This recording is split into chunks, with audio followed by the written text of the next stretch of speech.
Il y a 12 millions de personnes en précarité énergétique en France, mais on se rend compte qu'il y a 12 millions de cas différents.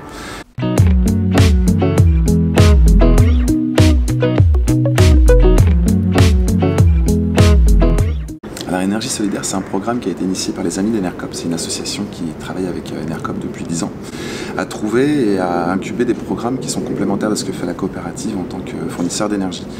Et Enercop, depuis ses débuts, a comme vocation aussi à lutter contre la précarité énergétique, au-delà de fournir de l'énergie verte et puis promouvoir les énergies renouvelables.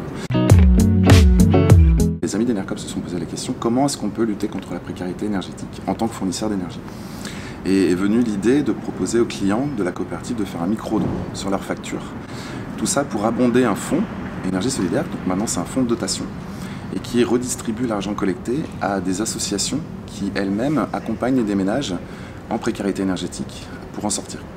Il y a l'Observatoire national de la précarité énergétique qui a plusieurs définitions, qui va essayer d'analyser cette question-là sous différents angles, avec des angles un peu plus quantitatifs et d'autres un peu plus qualitatifs.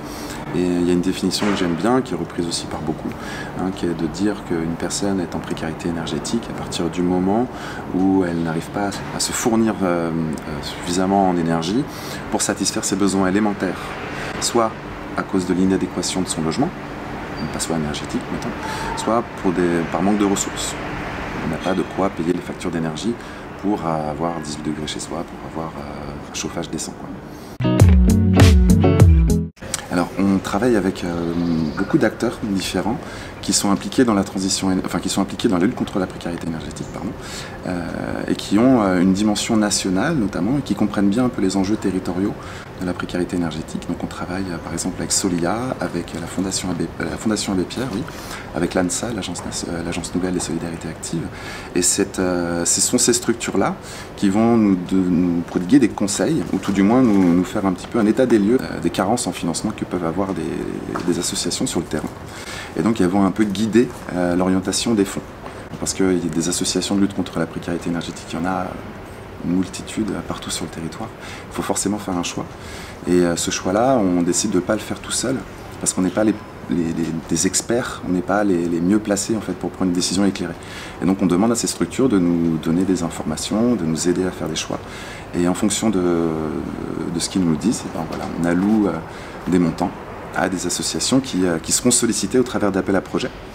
Ou alors elles peuvent nous solliciter directement et nous dire, nous expliquer leur programme, ce qu'elles font et pourquoi est-ce qu'elles auraient besoin d'une aide de la part d'Énergie Solidaire. Et puis là, il y a une décision qui sera prise par le fonds de dotation. Alors pour l'instant, on n'a soutenu que 3 associations.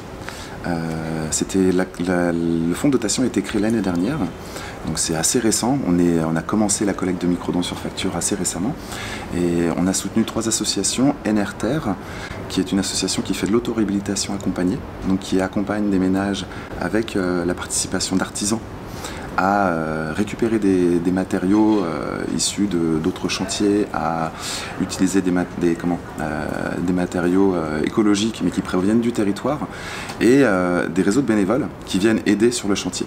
Et donc on arrive à faire des rénovations thermiques à moindre coût et plus accessibles pour les personnes en difficulté. On a l'ACDA, c'est une association de travailleurs sociaux qui accompagne les personnes âgées en fait, dans la vie de tous les jours, et qui se sont rendus compte qu'il y avait une grosse dimension énergétique, en fait, une problématique énergétique pour beaucoup de ces personnes âgées, qui sont souvent pas dans un état de pauvreté, mais oui, qui sont vraiment en difficulté économique, on va dire. Et l'idée, c'était de les former à repérer parmi ces personnes-là quelles étaient celles qui étaient en précarité énergétique, de les aider à lire leur facture d'énergie, les aider à faire des premiers gestes et éventuellement de se faire accompagner pour aller plus loin. S'il faut rénover le logement, s'il faut faire appel à des aides d'État, mais par exemple elles ne savent pas qu'elles existent ou qu'elles peuvent prétendre à ces aides, eh bien, ils vont les aider et les accompagner dans ces démarches. Et puis enfin, c'est Camel, c'est une autre association qui, elle, fait du tiers financement. Donc lorsque vous voulez rénover votre logement mais vous avez très peu de revenus, vous pouvez faire appel à l'ANA, c'est l'Agence nationale de l'habitat, qui peut subventionner une partie de votre chantier. Mais pour ça, il y a toujours un reste à charge pour le ménage. Et surtout, il faut avancer l'argent que l'État va vous verser, mais après travaux. Et donc ça bloque souvent beaucoup de dossiers. Et donc c'est un dispositif qui permet d'avancer l'argent de l'État et de faire en sorte que ces rénovations auront lieu. On va communiquer auprès de tous nos donateurs, bien sûr. À chaque fois que le fonds de dotation prend une décision d'allouer certains fonds à telle ou telle structure, on présentera la structure, on fera des retours sur quelle est la nature du programme, comment ça marche, et c'est pour essayer aussi d'entretenir l'intérêt que peuvent avoir nos donateurs pour la lutte contre la précarité énergétique. Montrer qu'on fait des choses qui vont dans le bon sens et que si on a choisi cette structure-là, c'est parce qu'elle fait des actions de qualité. Avoir des collectifs de bénévoles qui viennent chez vous pour faire un chantier de réhabilitation de logements thermiques, etc. C'est aussi une bouffée d'air frais, c'est rencontrer de nouvelles personnes, c'est créer du lien. En fait, ça répond à beaucoup d'autres problématiques que simplement la problématique thermique et la problématique de l'isolation du bâtiment. Et on se rend compte que finalement, ça crée aussi ce genre de dynamique. Et des personnes que j'ai pu rencontrer sur le terrain en faisant des visites, elles étaient enjouées de l'accompagnement. Et après, ces personnes-là aussi donnent un coup de main, comme elles peuvent, et ainsi de suite. Donc des super retours aussi. Kamel, donc l'association, elle a commencé bien sûr maintenant à avancer l'argent de futurs chantiers. Ça c'est super. Enfin, j'ai pas rencontré les personnes directement, mais je suis sûr qu'elles sont contentes parce que c'est ce qui a fait, c'était l'élément déclencheur qui permet d'enclencher des travaux. Ce sont quoi? Ils auraient certainement mis ce dossier dans un tiroir et on réessayerait dans 5 ans, on réessayerait dans 10 ans et peut-être qu'on aura plus de moyens et peut-être qu'on se fera aider.